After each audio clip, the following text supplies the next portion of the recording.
নমস্কার, JC sports প্লাসের এই স্পেশাল এপিসোডে আপনাদের সকলকে স্বাগত জানাই। আপনাদের সঙ্গে রয়েছে আমি ইমন মুখার্জি। এক মাসের বেশি বিশ্বকাপ প্রায় শেষের দিকে। ফাইনালে মুখোমুখি হচ্ছে আর্জেন্টিনা এবং স্পেন। এই নিয়ে কি ভাবছেন বিশিষ্ট ক্রীড়া সাংবাদিক জয়ন্ত চক্রবর্তী? আজকে আমরা মুখোমুখি হয়েছি আমাদের জেসি স্পোর্টস প্লাসের এডিটর ইন চিফ এবং বিশিষ্ট ক্রীড়া সাংবাদিক জয়ন্ত চক্রবর্তীর। শুনে নেব স্যারের মতামত।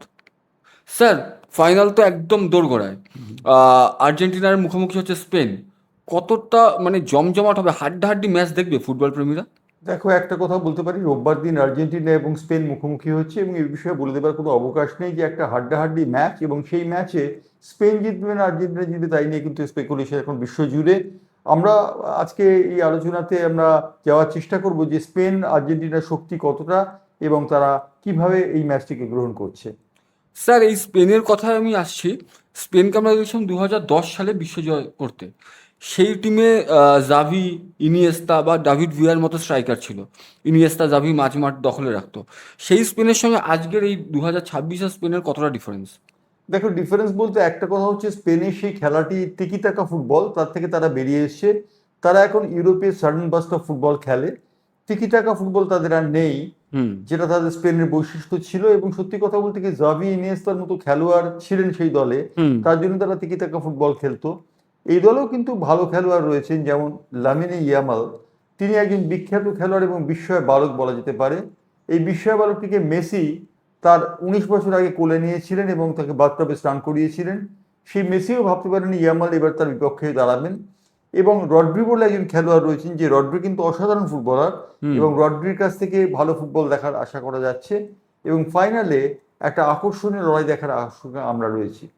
স্যার, এই স্পেনের যে এই তরুণ ফুটবলাররা, এই প্রজন্মের ফুটবলাররা, এটা কি ওই লা লিগা থেকে এই সমস্ত সাপ্লাই লাইনটা আসছে? দেখো, লা লিগা থেকে সাপ্লাই লাইন তো আসছে, বলা শক্ত নয়।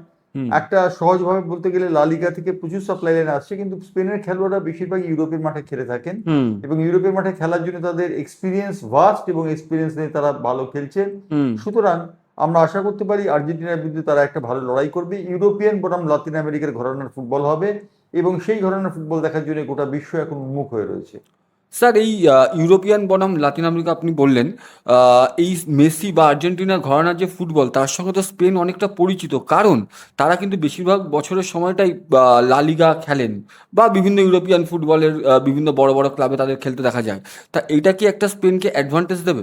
দেখো, আর্জেন্টিনার খেলোয়াড়রাও স্পেনের খেলোয়াড়দের ধরন ধারণ সম্পর্কে সম্পূর্ণ পরিচিত, কারণ আর্জেন্টিনার খেলোয়াড়রা আমরা জানি যে ইউরোপের বিভিন্ন দেশে খেলে থাকেন, বিভিন্ন ক্লাবে খেলে থাকেন, এক্স্যাক্টলি। এবং বিভিন্ন দেশে সেই জন্য তারা ধরন ধারণ জানতে পারেন। সুতরাং এই ম্যাচ সম্পর্কে আগাম কোনো প্রেডিকশন করা সম্ভব না, আমরা বলতে পারি 50-50। আচ্ছা। আর স্যার, আর্জেন্টিনার কথা এবার আসি। আর্জেন্টিনার যে টিম ফরমেশন, তাতে মেসি নির্ভরতা কি তাদের মানে কি বলবো, দুর্বল করছে না শক্তিশালী করছে? মানে অতিরিক্ত মেসি নির্ভরতা আমরা দেখতে পাচ্ছি। দেখো, আর্জেন্টিনা টিমটাকে যদি আমরা দেখি, তাহলে মেসিকে মাথায় রেখেই তারা খেলার স্ট্র্যাটেজি ঠিক করে। হুম। মেসি এমন একজন খেলোয়াড়, এই 39 বছর বয়সেও মেসি সমানভাবে সাবলীল। এবং মেসি যে ফুটবল খেলছেন, এবং তিনি যেটা অ্যাসিস্ট করেছেন যে দুটি গোলে হুম। সেমিফাইনালে, সেই দুটি গোলই কিন্তু অত্যন্ত ভালো ছিল, এবং মেসির অ্যাসিস্টে খুব কাজে লেগেছে। এই মেসির অ্যাসিস্ট করার মধ্যে মেসি ছাড়া যে গোল হয়, হুম। সেটা কিন্তু আর্জেন্টিনা এবার বুঝিয়ে দিয়েছে। মেসি গোল করেনি কিন্তু আর্জেন্টিনা জিতেছে, এমন ঘটনা কিন্তু বেশ কয়েকবার হয়ে গেছে। হুম। সুতরাং মেসি নির্ভর নয়, বরঞ্চ মেসি দলের একজন হয়ে খেলছেন, এবং মেসিকে খেলে তারা নিঃসন্দেহে উপকৃত হচ্ছে। মেসি যেভাবে ফুটবল খেলেন এবং যে ফুটবলটি তিনি খেলে থাকেন, তার দ্বারা আর্জেন্টিনা উপকৃত হচ্ছে, আর্জেন্টিনার সাপ্লাই লাইন উপকৃত হচ্ছে, এবং আর্জেন্টিনার খেলার মধ্যে একটা প্রাণ এসছে। সুতরাং বলা যেতে পারে মেসি দলের বোঝা নন, মেসি কিন্তু দলের সম্পদ হিসেবে বিবেচিত হবেন। স্যার, আরেকটা প্রশ্ন আমি আসবো। স্পেনকে দেখলাম ফ্রান্সকে হারাতে। এই যে স্পেন যে ফরমেশনে খেললো বা যেই ট্যাকটিক্সে খেললো, এইভাবেই কি আর্জেন্টিনার সঙ্গে তারা মাঠে নামবে, বা নাকি তাদের স্ট্র্যাটেজি চেঞ্জ হবে? দেখো, এই বিশ্বকাপে আমরা দেখছি প্রত্যেকটা দল স্ট্র্যাটেজি বদল করছে বিভিন্ন ক্ষেত্রে, এবং হুম। এক্ষেত্রেও আর্জেন্টিনার জন্য তারা স্পেশাল স্ট্র্যাটেজি নেবে সে বিষয়ে বলে দেবার কোনো অপেক্ষা রাখে না। হুম।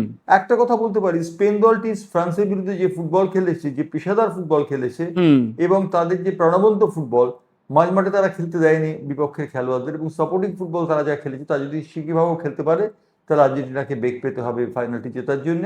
এবং স্পেন এই ফাইনাল জেতার জন্য বদ্ধপরিকর, কারণ 2010 সালে তারা সেইবার ফাইনাল জিতেছে, এবং আর্জেন্টিনা পরপর দুবার চ্যাম্পিয়ন হওয়ার দৌড় তারা রুখে দিতে পারে, এমনটাই অনুমান করা হচ্ছে। স্যার, ইতিহাসের সামনে আর্জেন্টিনা, তা এটা মেসির শেষ বিশ্বকাপ। আপনার কি মনে হয় যে আর্জেন্টিনা মেসির পরবর্তী যুগে সেরকম প্লেয়ার তুলে আনতে পারবে? দেখো, মেসি একজন এসছেন, মেসি লা মার্সিয়া যে বার্সেলোনা সেখান থেকে তুলেছেন মেসি, এবং মেসি পরবর্তীকালে ইন্টার মিয়ামিতে খেলেন। মেসি সম্পর্কে একটা কথাই বলা যেতে পারে, আর্জেন্টিনাতে মেসি যুগের অবসান হলে নতুন খেলোয়াড় উঠে আসবেন। এবং মারাদোনা যখন চলে গিয়েছিলেন তখন আমাদের মনে প্রশ্ন ছিল মারাদোনার বদলি কে। মারাদোনার জায়গায় এলেন মেসি, মেসির জায়গায় নতুন কোনো খেলোয়াড় আসবেন, এবং নতুন খেলোয়াড় যে আসবেন তার প্রমাণ কিন্তু আর্জেন্টিনা তার প্রতিটা বিশ্বকাপের ম্যাচে রেখে দিচ্ছে। সুতরাং এই বিশ্বকাপের ফাইনাল যে অত্যন্ত আকর্ষণীয় হবে সে বিষয়ে বলে দেবার কোনো অপেক্ষা রাখে না, এবং জিতবে কারা, মেসি না লিয়ানে ইয়ামেল, তা দেখার জন্য আমাদের অপেক্ষা করতে হবে। একদমই স্যার, এবং একটা কথা বলা যায়, একটা হাড্ডাহাড্ডি ম্যাচের অপেক্ষায় রয়েছে ফুটবল প্রেমীরা। সে বিষয়ে বলে দেবার কোনো অপেক্ষা রাখে না। ফাইনালে এমন একটা কথা যে ফাইনাল সম্পর্কে কোনো প্রেডিকশন চলে না। আর্জেন্টিনা এবং স্পেন দলের শক্তি সমান সমান, যদিও এই ম্যাচে যারা সুপার কম্পিউটার জানাচ্ছে স্পেন এগিয়ে রয়েছে, কিন্তু তা সত্ত্বেও বলতে পারি আর্জেন্টিনা কিন্তু ছেড়ে দেবার পাত্র নয়। আর্জেন্টিনা এবারে কেপ ভার্দের সঙ্গে এবং মিশরের সঙ্গে বিতর্কিত গোলে জিতেছে, এবং আর্জেন্টিনা দলের খেলার মধ্যে রেফারির সাহায্য তারা পেয়েছে, বিষয়ে বলে দেবার কোনো অপেক্ষা রাখে না।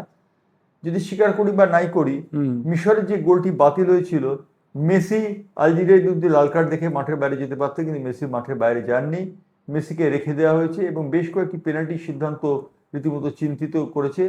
সেই হিসেবে দেখতে গেলে রেফারির আনুকূল্য পাচ্ছে আর্জেন্টিনা সেই আনুকূল্য পেয়ে তাদের আর্জেন্টিনা ফুটবল অ্যাসোসিয়েশনের যিনি প্রেসিডেন্ট সেই তাপিয়া, তিনি নিজে রয়েছেন এই মুহূর্তে আমেরিকাতে, এবং তিনি টাকার থলি নিয়ে ঘুরছেন, রেফারিদের ম্যানেজ করছেন বলে একটা খবর উঠেছে। সুতরাং এই বিশ্বকাপে স্পেনকে যে শক্ত সমর্থ প্রতিদ্বন্দ্বিতার বিরুদ্ধে পড়তে হবে তা বলে দেওয়ার অপেক্ষা রাখে না, মাঠে এবং মাঠের বাইরে।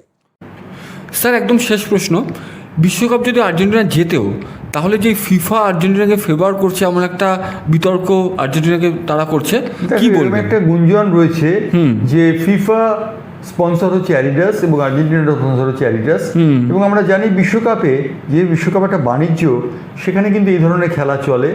আর্জেন্টিনা ফেভারিটিজমের একটা আখ্যা পাবে ফিফার কাছ থেকে, কিন্তু তার সত্ত্বেও বলা সত্ত্বেও যে আর্জেন্টিনা কিন্তু এবারে যে ফুটবল খেলেছে, শেষ দিকে বিশেষ করে তারা যেভাবে ম্যাচ জিতেছে সেটা কিন্তু অকল্পনীয়, এবং তারা খেলার মধ্যে যথেষ্ট মুনশিয়ানা দেখিয়েছে।